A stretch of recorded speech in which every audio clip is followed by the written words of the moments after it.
It may be only a couple of exhibition games, but it is becoming abundantly clear IU basketball has two very talented freshmen. You are Locked On Hoosiers, your daily podcast on the Indiana Hoosiers. Part of the Locked On Podcast Network, your team every day.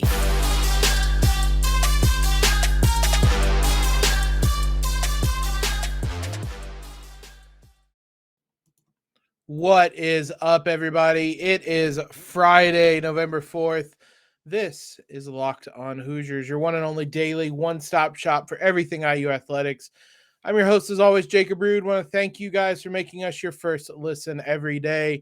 Today's episode is brought to you by Underdog. Sign up on UnderdogFantasy.com with the promo code Locked On and get your first deposit doubled up to $100. IU basketball had its second and final scrimmage of the preseason on Thursday night. They come away winners 104-59. If you want a quick little recap, I know this game was on BTN Plus. Not all of you may have seen it. It was close after the first media timeout. A couple ugly, scrappy plays for St. Francis to keep this one close. Then IU went on a 42-13 run in the remainder of the first half, blew this one open, and no looking back after that. Number of impressive performances on the night. And we're going to start with the two freshmen. I don't want to sound like a broken record because this is kind of what I talked about after the first scrimmage, but my word, Jalen Hood-Schifino, Malik Reneau are really, really good.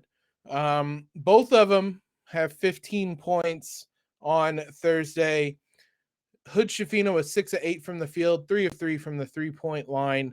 Reneau was 7 of 8 from the field, 1 of 3 at the free throw line. Mike Woodson had this to say about them, quote, "They're doing all the things that we've been working on in the last 4.5, 5 months now. It's nice to see practice is totally different than the game, but I always felt if you develop good habits in practice, it can be a nice carryover for you into ball games." And I think that's what happened. That's what's happening with these two. Let's start Jalen Hood-Schifino because we talked Malik the last one. Jalen Hood-Schifino is going to be a really special player to Indiana. He very quickly on Thursday put his imprint on this game. A lot of you probably saw the behind-the-back layup in transition. That was gorgeous. The 3 of 3 3-point shooting is probably the biggest positive takeaway on this because that was his biggest question mark. His first one he hit with a defender just right in his face. I don't expect him to be that good of a 3-point shooter night in and night out. Obviously, he's not going to make every three he takes. There's going to be rough nights, but if he can be a respectable 3-point shooter, it's going to only raise his ceiling. He chipped in 5 assists, a couple rebounds as well, a block and a steal, was plus 21 on the night. The only person better, well, I guess there were a number of bench guys, which we'll talk about later on, but Malik was a plus 23. But Jalen, look, he's going to have a pretty big burden on him to help run the IU offense. He looks absolutely comfortable in that position. This does not seem too big for him. Now, I realize we're making a lot of these having a lot of these takeaways after a couple of NAIA opponents, but the smoothness with which these two operate, it doesn't look like the opponent is really going to change their approach to the game. Malik, 15 points, 7 of 8 shooting, 8 rebounds, 4 assists, 2 blocks, plus 23, all. I mean, it's unbelievable how good these two look this early in the season. They are. I don't want to get too hyperbolic after one game, but these are going to be two of the best freshmen in the conference at the very least. You can see that Malik is going to absolutely feast on backup big men in the Big Ten this season. This guy is a starting caliber big man that is going to play largely against second units this season, and he is going to absolutely feast. He did all that work in 20 minutes. Jalen Hood-Schifino only played 22 minutes. These two, again, it's an overmatched opponent IU's coming up against, but these two look like you should against overmatched opponents. So there hasn't been any kind of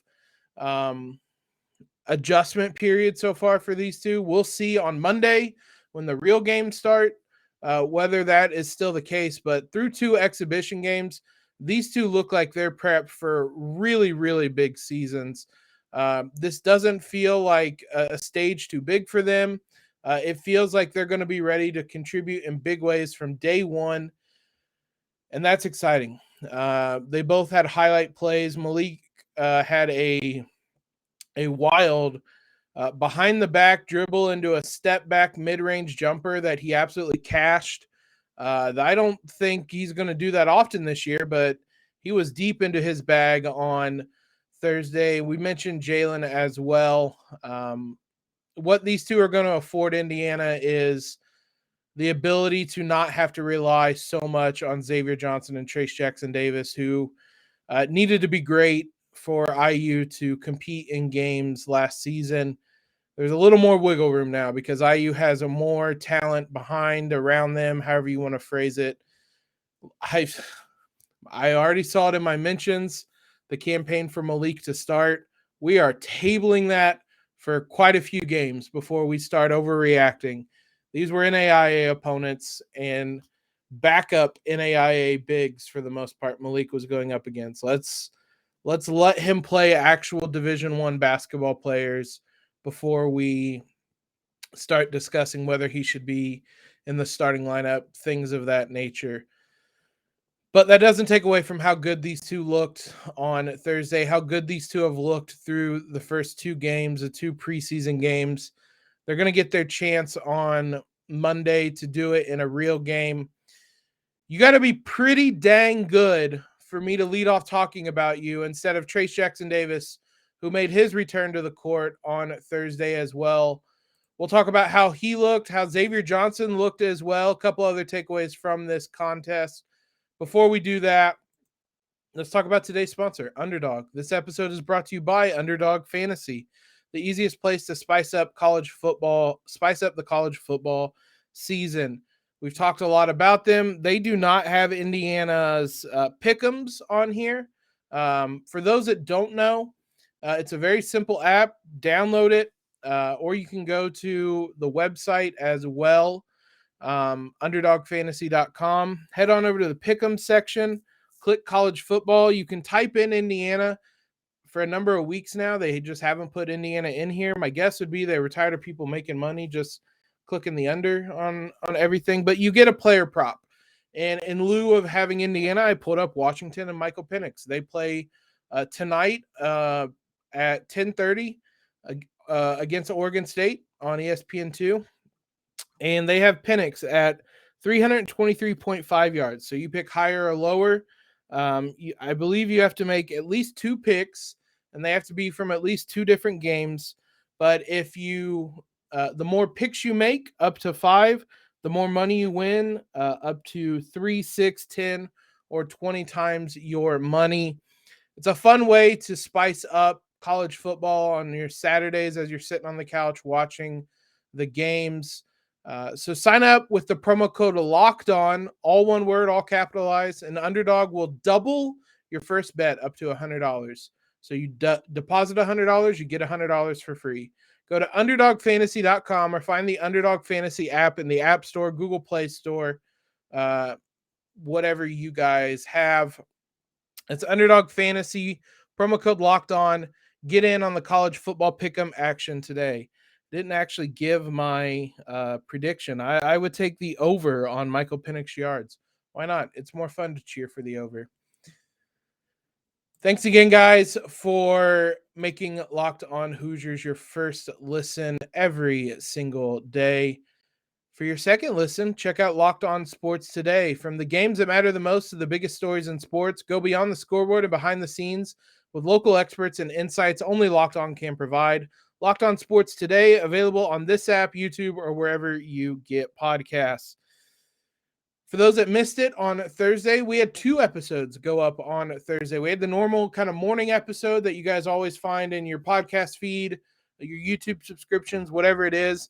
Later in the afternoon, released a bonus episode, a crossover with Locked On Nittany Lions to preview the IU Penn State game.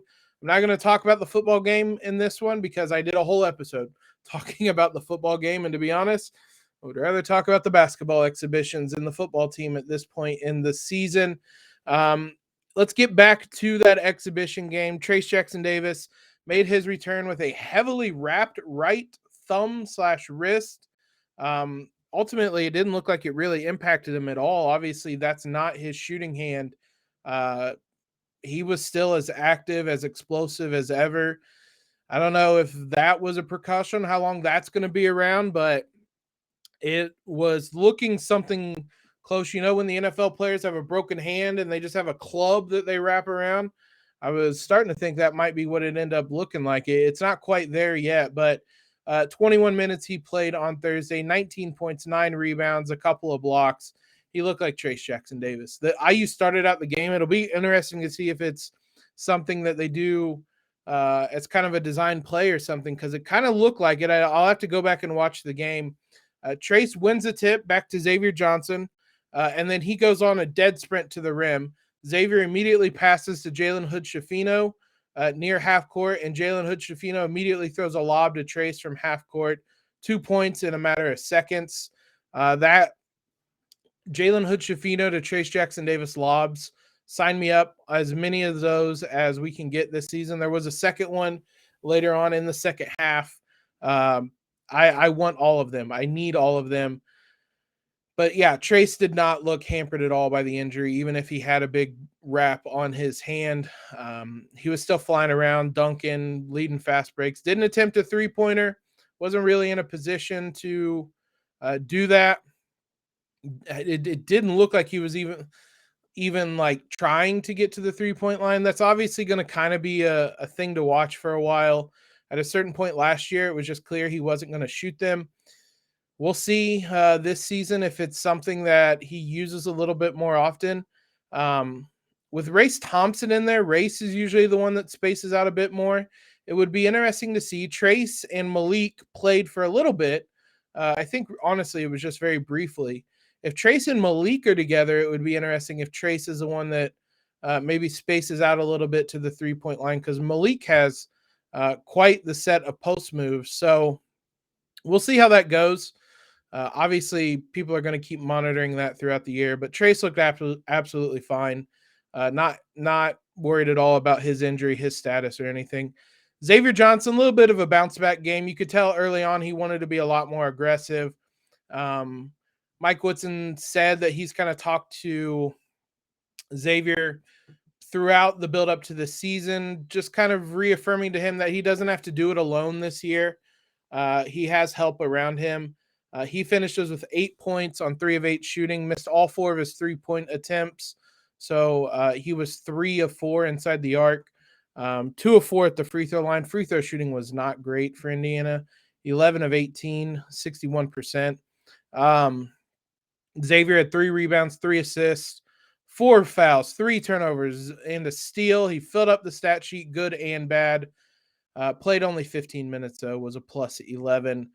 Again, I'm not worried about him. I know I said I wanted to see something better. He was clearly more aggressive on the onset, got to the rim for a dunk early on, drove baseline for another layup, and then kind of, I don't want to say coasted because that has some bad connotation with it necessarily in a basketball game, but shifted into neutral and just let things play out from there. I think he'll be fine once the games start to matter. A number of other takeaways you could have from this. IU's bench looks like it's going to be legitimate this year. Jordan Geronimo, Trey, Galloway, Tamar Bates all played a fair amount in that second half. All 3 looked great. Trey Galloway was handling the ball a fair amount, even when Jalen Hood-Schifino and Tamar Bates both were on the court at times. So it really seems like Galloway might have some more ball handling duties this season. He played 20 minutes, was a plus 32. That was not the high. Tamar Bates had a plus 34 in 22 minutes. He finished with 10 points on 5 of 10 shooting. Jordan Geronimo did not miss, mainly because everything he had was dunks. Not exactly, but It felt like it. He had 8 rebounds, an assist, a block, 3 steals. He was all over the place. Those 3 are going to see big minutes this season off the bench. And again, Tamar Bates missed the last game. Logan Duncombe and Caleb Banks did not play because of illnesses, which is why I haven't mentioned Duncombe. But Trey, Galloway, Jordan Geronimo, Tamar Bates are all going to play. Tamar looked fine, maybe a little bit of rust. He obviously didn't play in that first game, but he had a couple takes to the rim, couple finishes at the rim that looked nice. All in all, a positive game in this one. Maybe a couple concerns. Team 3-point shooting wasn't great. They were 7 of 19. If you take out, there's 2 ways you can look at this. If you take out Jalen Hood-Schifino going 3 of 3, then suddenly they're 4 of 16, and that is ugly, 25%. Flip side, CJ Gunn was 1 of 5. I don't know how often he's going to take 5 3-pointers in a game. If you wanted to take that out, then suddenly they are 6 of 14. You're something really close to 50%, and that suddenly looks a lot better. That's 42%. Miller Kopp knocked down a couple of threes, both of them corner 3-point attempts. Trey Galloway's now made a 3 in both games. That seems like something he's more comfortable doing this season. But yeah, Xavier Johnson, CJ Gunn going a combined 1 of 9 of those 19 attempts. So just like the first game was kind of this odd team effort of guys making them that probably won't, with Race Thompson and CJ Gunn, this is kind of the flip side of that. Xavier Johnson very well might go 0 of 4, but I don't know how often CJ Gunn is going to play even 15 minutes and go 1 of 5 this season. So that basically the end result is it's still up in the air, and we'll kind of figure out once the games themselves start. But overall, a very positive performance from Indiana, 104 points, and that came despite a slow start. That was it. That was the final preseason game. The games start mattering on Monday. They'll be back in action on Monday to kick off the season. It's going to be a fun one. We will have that preview on Monday, but tonight, the women's basketball team has their only scrimmage of the season. So let's preview that. That'll also be on BTN Plus. We'll talk about what to expect from the women's team, what we'll be looking for, all that here in just a moment. IU women's basketball team, like I said, their only preseason game is tonight. Free entry. If you're around the Bloomington area, head on over. Free to get in. Starts at 7 o'clock tonight in Assembly Hall. IU versus Kentucky Wesleyan. Also, as I said, will be on BTN Plus. If you want to kind of track or keep up with it on Twitter, follow us at LO_Hoosiers. I'll be watching the game, live tweeting it. Kentucky Wesleyan, a Division II school. Doesn't look like these two programs have played before. Obviously, there's not really an easy way to look that up, but IU has a history tab on their women's basketball schedule that works for schools that IU has a history with, but that page leads to nothing on the schedule website. So my guess would be the two teams have not played before. So regardless, it's a Division II school that I don't know why they would have had any meaningful games before anyway. So number of things to watch for this one. Again, it's obviously just a preseason or a scrimmage exhibition game. So we're not going to have too many big takeaways. This is going to be the first look at what this kind of new offense is going to look like this season. We've talked a lot, especially this week, about how the offense is going to have more shooting, more spacing, things like that. This is going to be our first look at that. How much shooting is it going to have? How is that new backcourt going to look together? Grace Berger, Sarah Scalia, even Sydney Parrish factoring into that. How are those three going to look in their first time on the court against a different opponent together? Excited to see that. Excited to see Mackenzie Holmes with more space around her to operate. How is that going to look?